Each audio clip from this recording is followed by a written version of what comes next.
If you go to the book of 1 Samuel chapter number 5 up to number 7, I'll summarize this. You will realize that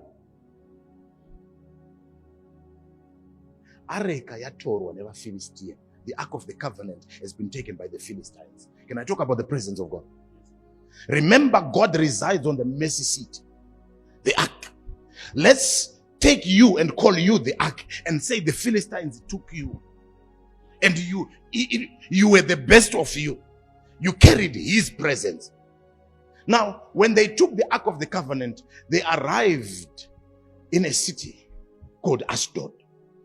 And they took the Ark of the Covenant and placed it before their god called Dagon, the god of Ekron.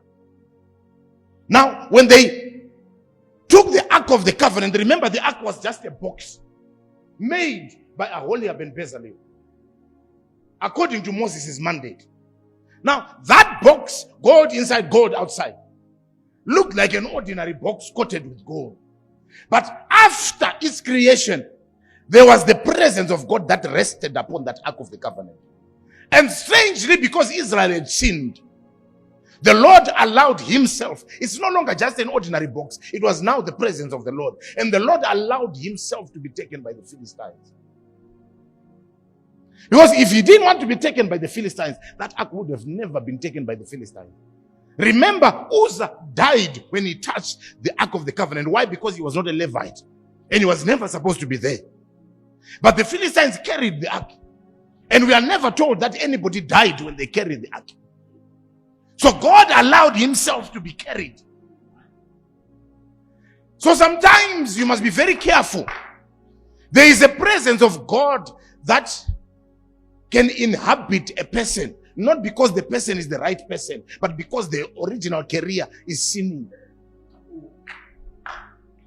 So you must be very careful to look at the lifestyle of a man and say, this man, because he is showing the presence of God, he is a good man. Remember, the Philistines were in possession of an ark that they never had a covenant with. Remember, the Lord God himself says, I will be by the mercy seat. And under the mercy seat were the 10 commandments, the covenant with Israel. The covenant with Israel. So these ones without a covenant can exhibit a presence. They can be allowed to carry. Not because they are good or they have a covenant or they are able to carry. No. But because they don't have a covenant. If I had time, I would have preached this for 5 hours. But I'll proceed. I'll come back one day. Now, when the Ark of the Covenant was taken into the land of the Philistines, Ashdod to be specific, they placed the Ark before Dagon and they went home to sleep. Now you must notice, in as much as the Ark was made by man, in as much as the presence of God was there, the Ark of the Covenant didn't have a mouth. Though it could speak, but it didn't have a mouth. The presence of God, silent. They placed the presence of God before Dagon, silent. They go to sleep, they come back in the morning. No hands there, just staves. No hands. They find it on the very same place that they left it. But Dagon is down. Announcement, I'm anointed, I'm this, you don't have God. When you have God, the Ark of the Covenant never had a mouth to speak. It never said, I am anointed. It never said, I have power. No. It was quiet. But the presence of God in it, on it, was sufficient to ensure that Dagon falls. And Dagon fell. And they thought it was a mistake. You know, sometimes people play around with the presence of God. And they see things in their life and they think it's a mistake. And yet it's the plan of God. They do it the first time, it's as if, no, this is just a minor mishap. What is coming after this, my friend? Watch and see. They go back to sleep the next morning after raising their God. You know, I'm amazed by some people. They raise their gods. They raise their gods. And I'm wondering, what is wrong with these people? Raising your God and you call it God. Making your God and you call it God.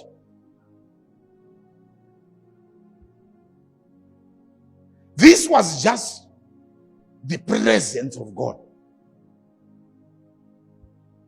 They went to sleep. And the next morning, the Lord said, you can still raise him up, or raise this thing up that you call God. No problem. They came back the morning, and they found the head was not there. The palms were not there. It was just the stump of Dagon. No boxing gloves. No mouth. In silence. Vakomana mukatamba nevane huvepo zvechokwadi vanenge vakanyarara muchifa, vachiita kunge vasipo muchifa. Unonyorwa muhistory. Vapedza naDagon. After the Lord was done with Dagon, he went for them. To imagine, he needed not to be physically present in their homes. The Ark of the Covenant was there. But all of a sudden, they started to develop emeralds. Tanga kuita mamota. Vari kudzimba dzavo. And I was amazed. One of the greatest things that God can give to a man is the realization of what is causing emeralds. Because most people, when they have boils, when they have emeralds, they don't know where the emeralds are coming from. And they need God again to be told where the emeralds are coming from. But the Philistines, they realized, the people of Ashdod said, no. This thing that you took, you brought it here. It might not have a mouth. It might not be mobile, but it's mobile. Its mobility is being seen down there. We are seeing the boils, and we know it's that thing that you brought. Please take it away from Ashdod. They knew specifically what to do. Take this ark away. Take this presence away. You look at the Ark of the Covenant, very innocent, very quiet. But the presence is enough to cause emeralds when it's treated not right. Quiet. But look at you. You are the Ark of the Covenant. You are taken into territories. You are the one who wakes up with your haircut. You go to your rural area. You are the one who is having nightmares. Presence of God. The genuine presence of God. You are afraid to go to your rural area. Why? Never roy. That faith that you have is a clear testimony that you don't have here. You are so sure of what you don't have. That's why you are afraid of going there. Am I lying? That conviction that you have, that you can't approach those territories, is a sure sign of what you carry. And you know what you carry, hence you are afraid. These guys realized what they carried and they said, take this ark away from us.